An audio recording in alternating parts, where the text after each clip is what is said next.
Welcome to the third episode of the Being Virtual Show. I'm Bob Cooney and you're not. And if you know where that's from, drop me a chat in whatever platform you're watching for with what show that's from, if you're old enough to remember. So when we came up with the idea for this show, I had no idea how much work it was going to be. It's a half-hour content. How hard could that possibly be, right? But there were a couple of people that, including Eric Schwartzman, my friend and my social media mentor, who said, man, that's going to be a lot of work. And they were right. This is an immense amount of work to create a half-hour content. Luckily, I've got nothing else to do. And it's been a ton of fun. And Kylie Savage, my producer here on my left, has been a great help. And as long as the audience keeps growing, we're going to continue to do this thing. And so if you're on a platform that allows it, like it, share it with your friends. And we're just going to keep going until we don't. So now last week, we had our first Being Virtual Deep Dive live interview. Now, as you guys know, some of you might know, I did a whole weekly webinar series last year called Bob Cooney's Deep Dives. And those are on my website if you want to go back and look at them. But we've got so much new stuff coming. And now we can take questions live from viewers on Facebook, Twitter, and Twitch. And we had Charlie Fink on the first one. It was a great interview. He talked about the future of work, including the problems with remote collaboration, and especially with Zoom, as well as some of the ways work is changing forever for like knowledge workers, teachers, and doctors. Check out this short clip of the interview. I mean, the irony of this whole shutdown is, right, the greatest opportunity in the world for VR, and it's not ready for its close-up. You know, we're certainly becoming fast experts on what's wrong with Zoom.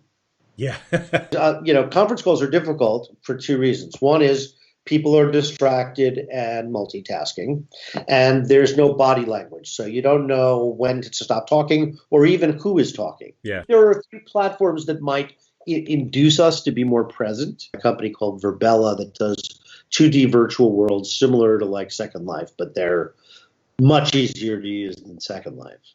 Because it had spatial sound attached to this sort of 3D avatar, you did get something of a sense of presence. It's not quite what you would get in VR.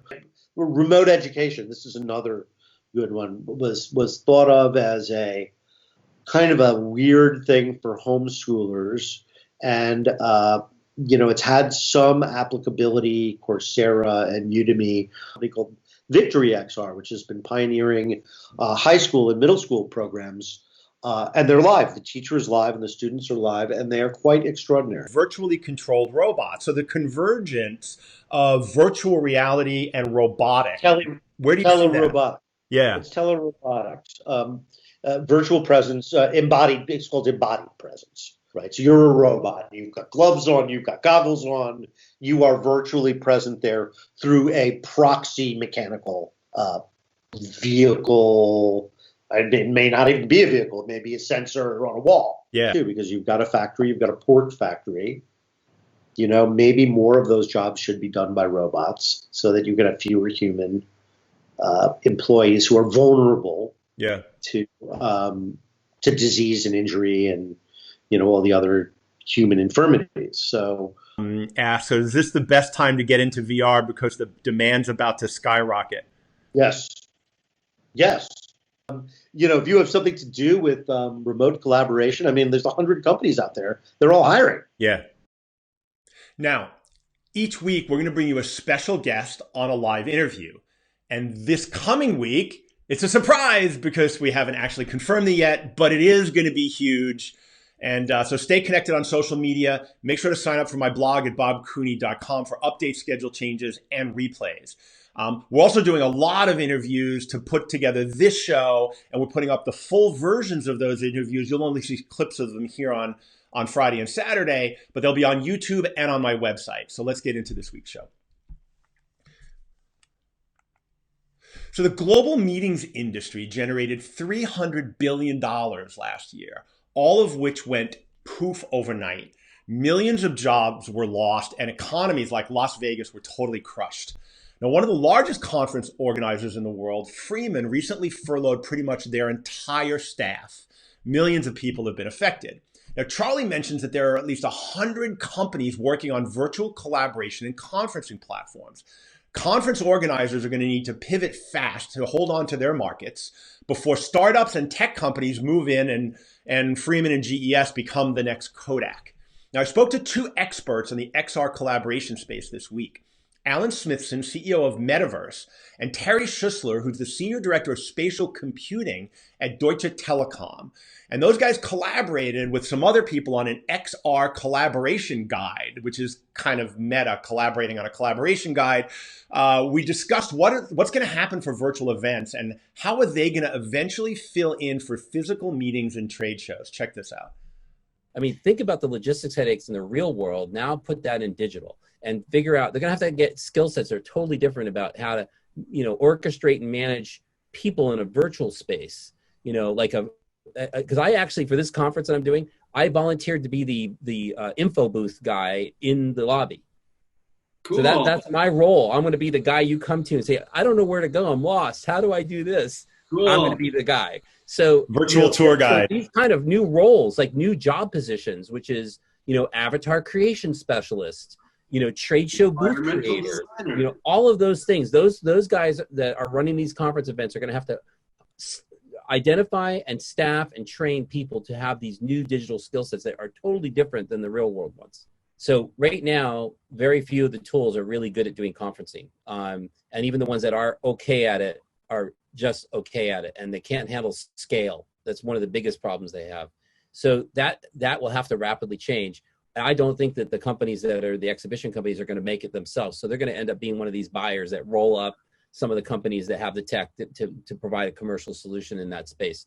I know a big business like opportunity. Oracle, SAP, these companies are looking at it as well. Salesforce, I'm sure, is looking at it. Like there's going to be a roll up for sure, and the demand for these is only going to go up from here. Like we're at the very beginning, and I think there's a huge business opportunity, not only in avatars but also the environments. Because if you look at the Engage conference you talked about, the quality, the production quality was like Hollywood. So they were doing a 2D presentation, and all of a sudden the coronaviruses start coming out, these big viruses, and everybody their whole avatars turned into bodysuits. So everybody looked at was wearing a bodysuit, and if you looked at your hands, you're in a body. That was amazing. And that's something you could never even imagine in real life. So one of the presentations I saw recently was this woman, she was talking and she was giving a keynote, and all of a sudden a tree started growing out of the stage. And she started talking about the tree growing, and the tree just kept growing the whole presentation slowly. And then something else appeared over here. And you have the ability to bring 3D objects in and then have them interact. And you cannot do that on a regular stage. Now, you can download the XR Collaboration Guide at xrcollaboration.com. And these guys are also working on a selection tool, which should be live in a couple of weeks. I'll make sure I share it when it comes out. Well, you'll be able to put in some criteria of what you're looking for, and it'll make recommendations on what tools you might want to take a look at. Now, constraint drives innovation. Everyone is constrained now. I can't think of a single industry, job, or person that's not impacted in some way by this pandemic. Now, there are people who are saying the Renaissance actually was given birth by the plague. And, it just goes to show you humans are unbelievably creative. Now, Ray Kurzweil talks about the pace of innovation being exponential. And in this environment, it's hard to imagine, but the pace of innovation is actually increasing. Now, there are some industries that have been historically really slow to innovate. And we're going to talk about one of those today, which is the medical industry. Now, one of the most innovative companies on the planet, Apple, made news in the medical industry this month.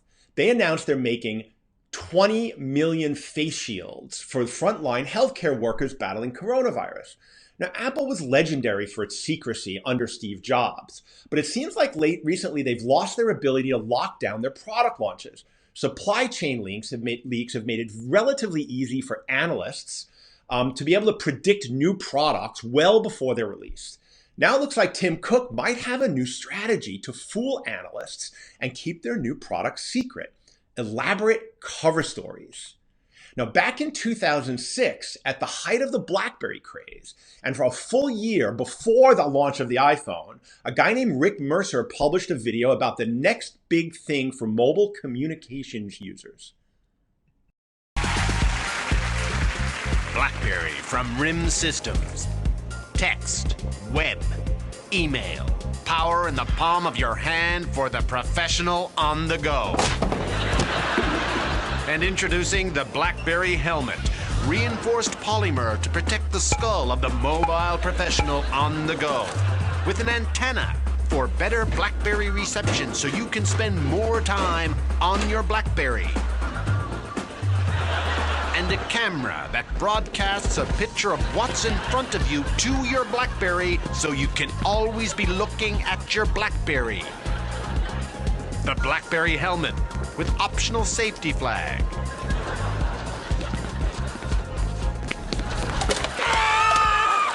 Protect your skull while you destroy your thumb. Now, my sources deep in Apple's supply chain tell me really the next product from Apple is going to be called the Eyelid.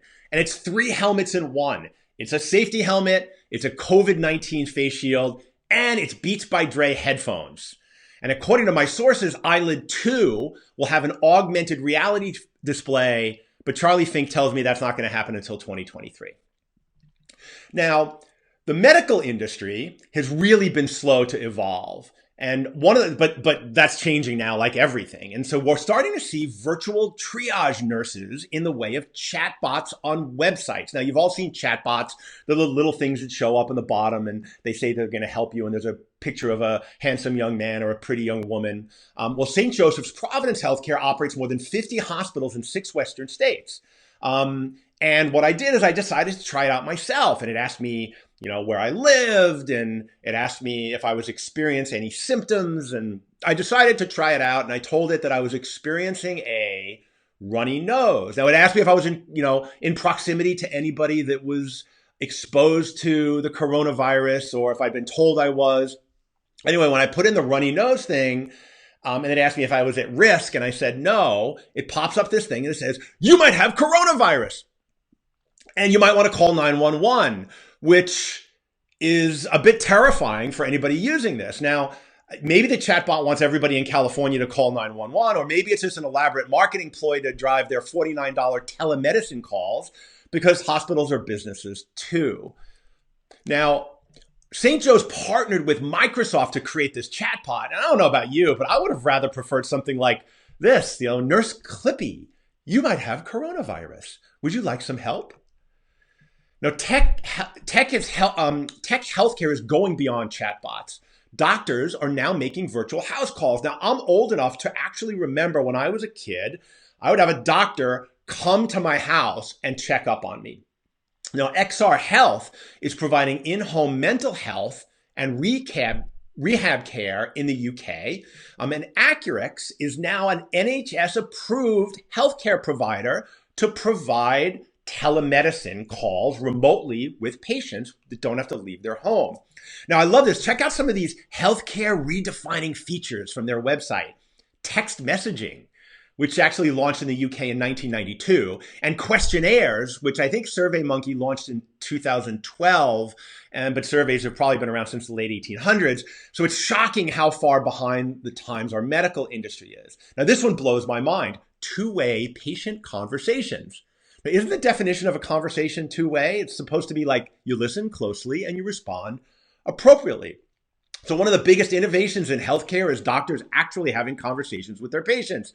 But telemedicine platforms have been knocking on the door of the National Health Services, insurance companies, and large medical groups for years. And those institutions have always had excuses. Patient privacy concerns, cost, complexity.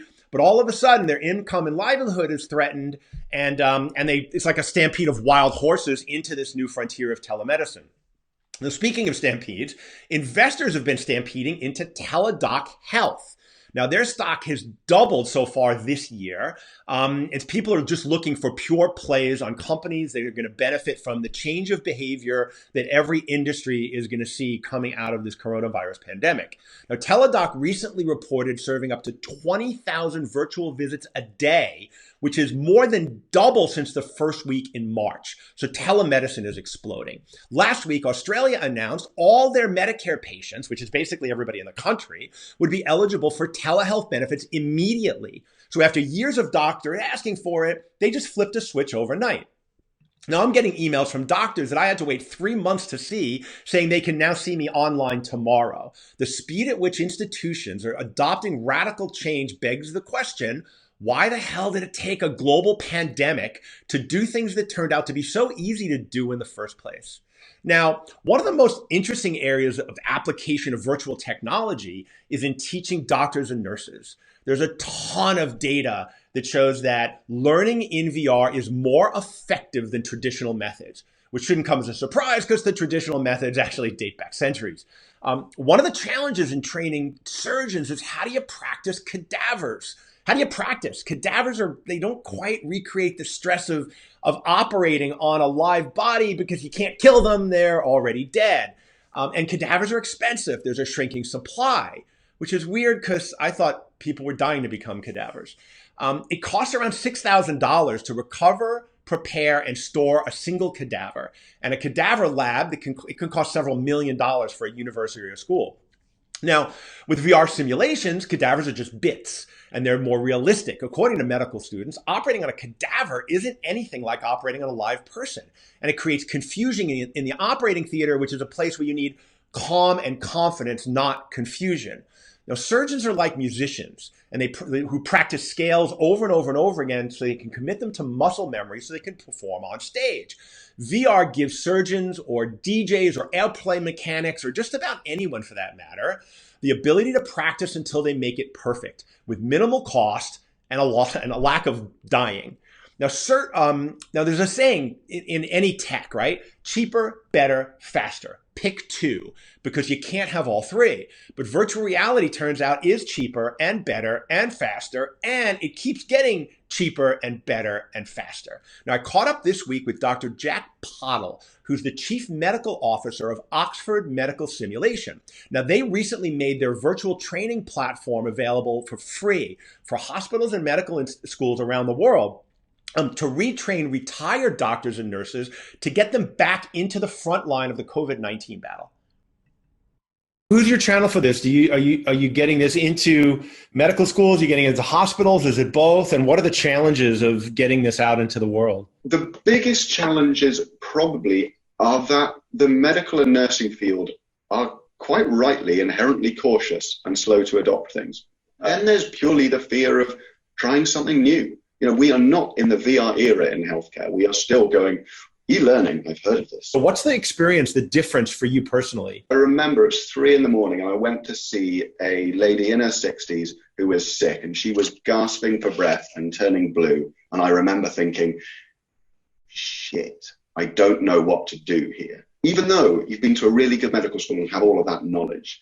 And for me, that is what we're replicating. We're replicating that training that you get on the wards, but we're doing it in a way that is completely supportive, in a way that is repeatable, and in a way that if you screw it up, no one dies. And so in the simulations, do you try to recreate that mood and tension? That is entirely what we do. I suppose that, that's our USP. It is making you feel, it is making you believe you're there with a patient. So we've developed a lot of systems behind this, sweatiness, increasing breathing rates, making them look a bit panicky. All of that happens behind everything that's going on. And so that then gets people bought into it and makes them behave like real life. And what do you think is going to happen on the back end of this for virtual reality in public use? That's a big question, Bob. I think a lot more people are going to be engaging in it, and I think it is going to get pushed more into people's homes, quite rightly. I mean, I got my wife playing Half-Life Alyx over the weekend. It was a seminal moment for me. That, because it's moving into people's homes, is going to have a knock-on beneficial effect for commercial facing as well, just because it's getting the word out there and high tide raises all boats. And social distancing isn't just going to finish overnight as well. So this is going to be a long tail of people gradually realizing they need something quickly, be that consumer, home VR, and then seeing the value carry on. So I think overall, this will be enormously beneficial for the VR community. I see this as a way of accelerating a trend that was already happening. And what about hygiene? in public places and stuff like that. Like, how do you think this is? I know you don't have a crystal ball, but you've got a different perspective than most people I talk to. So I'd love to get your take. I think overall, as this begins to tail out, people will just be more rigorous with the cleaning of the kits. There are ways around it. So I think that will probably happen. But these companies who are doing UV cleaning of headsets, I think will quite rightly become more popular in that period where people are more worried about hygiene. Now, if you want to know more about telemedicine or anything else in the virtual space, check out Laval Virtual next week. Now, they've had to go entirely virtual, which again, kind of meta. And they're using a platform called Virbela. And it's going to be a great example of how all kinds of conferences and meetings are going to be held in the future. And the good news is registration is free. Now, last year, you would have had to fly to France, probably to Paris, take a 2-hour train ride to Laval, pay, I don't know, between $400 and $1,000 to be able to see it. I got to judge some amazing new product categories, which I'll bring you to you next week. I'm also going to be speaking on the future of technology for conferences. There's going to be an esports track, virtual museums, medicine, performing arts, hospitality training, you name it. If it can be done virtually, it's going to be covered by some of the leading experts in the field. Laval-virtual.com. It is in Europe, so the times might be a little bit weird for some of you in other parts of the world, but check it out. It's going to be really, really good. Now, the medical industry isn't the only place where realistic avatars are critical. Meetings with cartoon characters just aren't going to be acceptable in most business situations. So I go back to Alan Smithson and Terry Schussler. They talk about the state of the art of virtual avatars. So avatar realism is super important, especially for certain user classes. So where it becomes important in my mind is, first of all, for large business, top echelon, corporate board meetings, things like that. The CEO of a company is not going to want to look like a cartoon character when they're in a meeting, a serious business meeting. So their presence, their physical presence, the size of their avatar relative to other people, the environment in which they're presenting needs to look on brand. It needs to feel like the place it physically represents, and they need to look like the person that they physically are. And so the quality level demand expectation of not only avatars, but the entire environment presentation is super high up on that food chain. We can get to that level of quality of avatar experience in Second Life has an economy centered around, costuming your avatar because it's so quality oriented. That there's a strong economy. I know somebody who makes a full-time living as a clothing designer on Second Life. And it's interesting because you don't really need a lot to do that. If you look at Pokemon Go as a good reference, their character costuming, if you look at the different categories and the level of depth, they have like a fraction of what you would find in a video game like Red Dead Redemption, right, or Skyrim or something, where character personalization is super high end, super important. That gaming, especially RPG gaming, that gaming character representation needs to be in VR. I think there's a long way to go. We're at the cartoon stage still. Even if you look at the gap between what spatial offers and alt space VR, which is very cartoony, if you go past spatial, there's another level that's coming very soon that is totally photorealistic. I think we will see front-facing, capture. We can put the phone on a mount. I can see that I'm aiming it the right way, and I can create a holographic capture, a photogrammetry capture of myself very, very inexpensively. And I think over just this year, you'll see it reach a point by the end of the year where you're like, wow, that's me. That's me in VR. That's me in AR. I look like I'm standing right in front of you right now. Now, a company called Oben, which is part of a consortium of companies being supported by SoftBank in Japan, have created some amazingly realistic avatars. But nothing I've seen comes close to the work being done by Facebook Labs.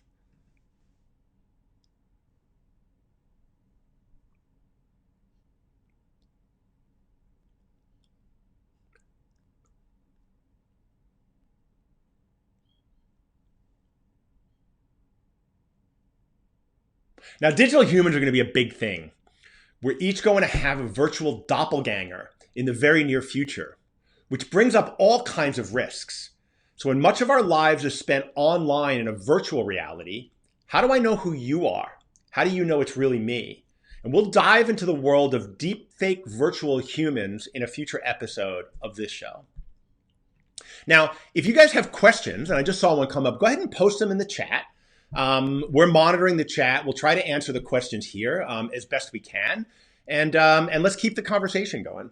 Now, David asked about realism that an avatar is a perfect replica of a human, the way to go, or will we see more stylized versions of avatars? This is a great question. There's a thing called the uncanny valley. And as avatars get really close to being realistic, but don't quite get there, we actually reject them as humans. And we're kind of repulsed by them. And so, the avatars are going to have to get up to that uncanny valley and then jump over it. Otherwise, we just won't accept them as a thing. But I do believe in business situations that, they're going to get real. Like, there's no doubt about it that it's coming. And I think the security issues with that are a real concern. Now, there are people having meetings in Rec Room, which is like a kid's game where you go in and you play different games.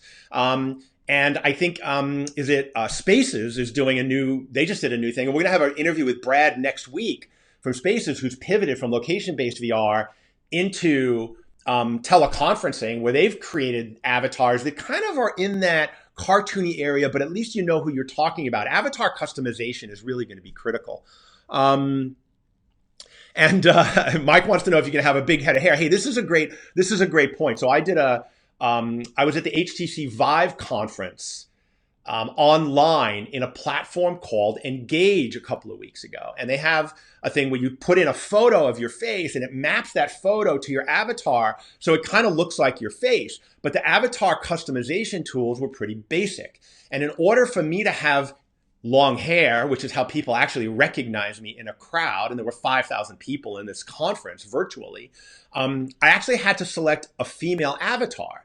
And so, which is fine. I'm comfortable in my masculinity. I'm okay masquerading as a woman with I tried to give her a little bit of a pot belly to make it look, but I still had bigger boobs than my man boobs. And I think that this customization of avatars is really going to be critical, because it did feel a bit tone deaf in this modern place of kind of gender equality and gender fluidity. Now, last week, I interviewed Ross Halleck, and I've been looking for examples of companies that are using virtual technology to stay connected with their customer base. And so we're going to put together a virtual wine tasting. It's going to be on May 8th. The meeting is going to be virtual. We are going to be doing it on Zoom. The wine's going to be real. We'll be sending out notification on my blog. So make sure you get subscribed at bobcooney.com. Subscribe to the blog. We'll send out notification. We're going to give you a list of wines that you might be able to get. You can get the Halleck wine if you're in America, because that's the only place they can legally ship. And there'll be a kit of some wine and some cheese that's curated from a local cheese, like a beautiful local cheese place, whatever you call a cheese place, in Sebastopol, California. But we'll also give you some local wines that you can just buy no matter where you are, including in Australia or Europe. And then you'll be able to join us. And they've got a sommelier who's going to be talking about how to taste wine and how to pair it with cheese and with foods. And we're going to build some new communities. So that's May 8th. We'll have more information coming to you via email. Make sure you're registered at bobcooney.com.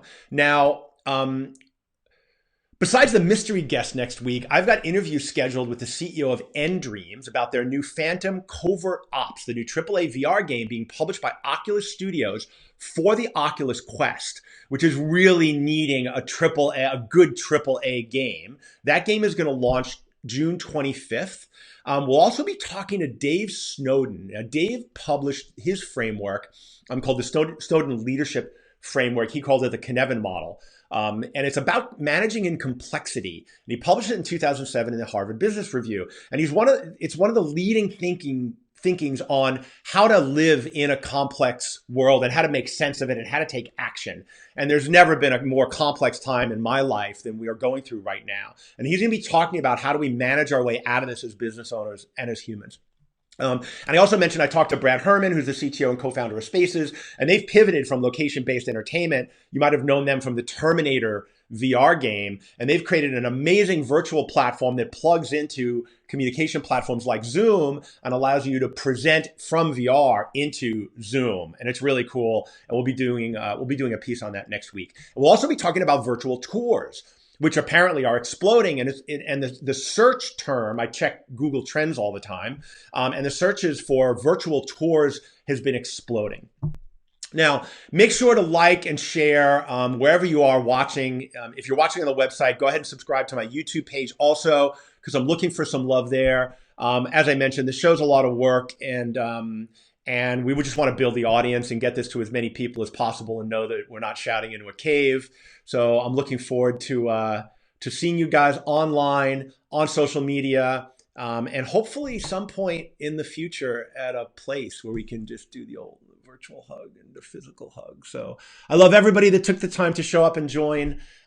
We will see you live next week on Tuesday in the Americas, Wednesday in Australia and Asia with a special guest, which I'll let you know in advance. In the meantime, have a wonderful weekend. Stay safe. Don't touch your face. Be kind to yourself and one another, and we'll see you soon.